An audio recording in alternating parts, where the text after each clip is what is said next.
Hello guys, magandang umaga sa inyo. Welcome sa bago kong YouTube channel. Nandito ako sa aking ampalayahan.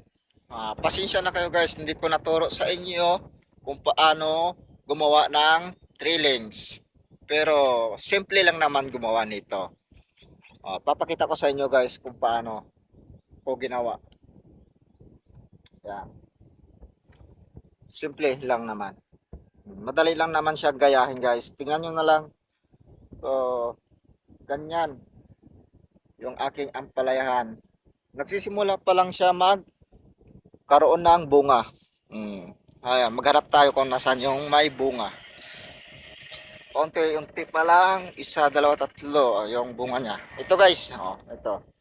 Oh, ito yung bunga ng ampalaya. Uh, Nag-unti-unti pa lang siya. So, guys, ito yung ginawa kong stima.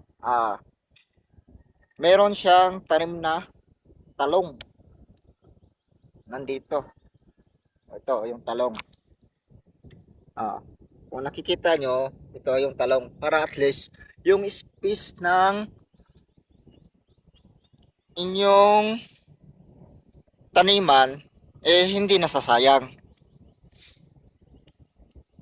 Yan ang style ko. Kaya, tinataniman ko siya ng talong. Pero, madamo nga lang. Pero nag-start na kami magdamo-damo dito guys. So, next time, turuan ko kayo kung paano magpunla ng ampalaya. Meron ako dito ampalaya na pero patapos na. Unti-unti ko na siyang pinapatay at nililinisan ko na rin para magtanim ng panibago.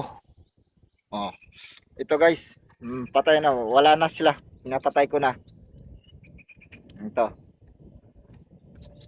Yung ditong area, tataniman ko ng pipino. Pipino na naman. Ito yung aking punla. Ito na yung bagong mga punla ko na pipino. Meron din akong punlang sili. Yan. So, yan ang aking panibagong tanim. Kung inyo nakikita guys, nagpapadamo ako doon. Doon. May nagdadamo doon. Meron akong kasama doon, nagdadamo. Ayun, kung nakikita nyo. Yan. Ito, post kahit saan, pwede naman kayo magtanim ng sili. May sili ako dito. Yan.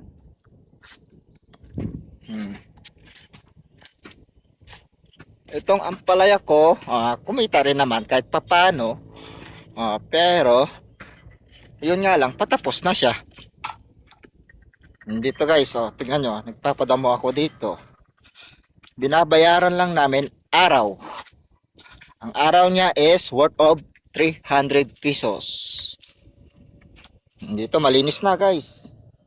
Kasi tataniman ko naman ulit ng panibago.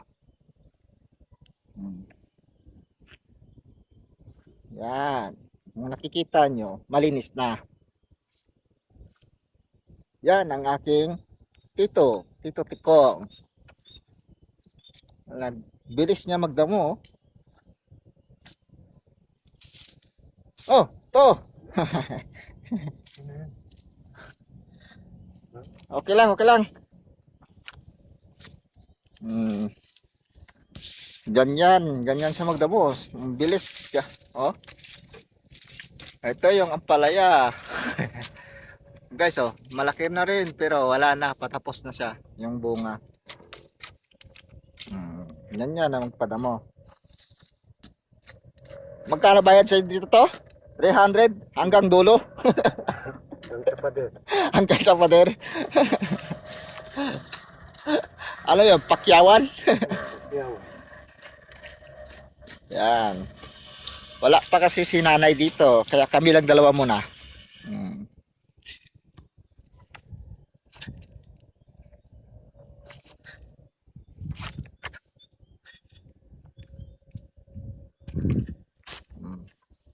Ikot-ikotin natin.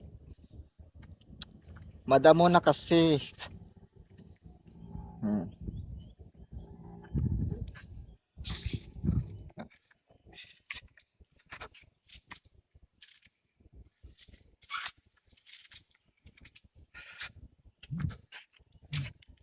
Sa mga nakakapanood ng YouTube channel ko, huwag nyo na rin din kalimutan na mag-subscribe at pindutin yung notification bell para at least updated kayo sa aking next na video.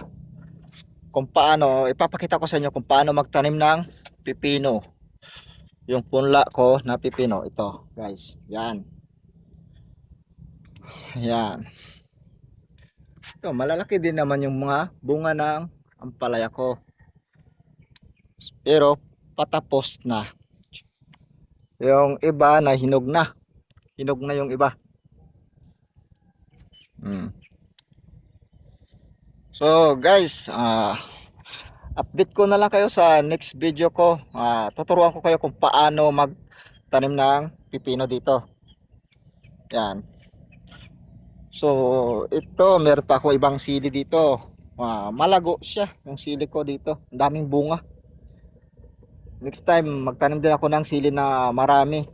Yung siling panigang at siling bell pepper. Sa mga nagtatanong dyan kung paano magtanim ng sili, update ko kayo kung paano para malaman nyo. Meron na ako mga punla dito. Ito pinunla ko. Hindi ko lang na videohan kung paano ko pinunla. Pero ito yung ginagamit kong taniman ng aking sili. Yan. Yan guys. Mga sili yan guys. Yan. Kung nakikita nyo. Yan. Yan. Puro sili. Bell pepper yan. Hmm.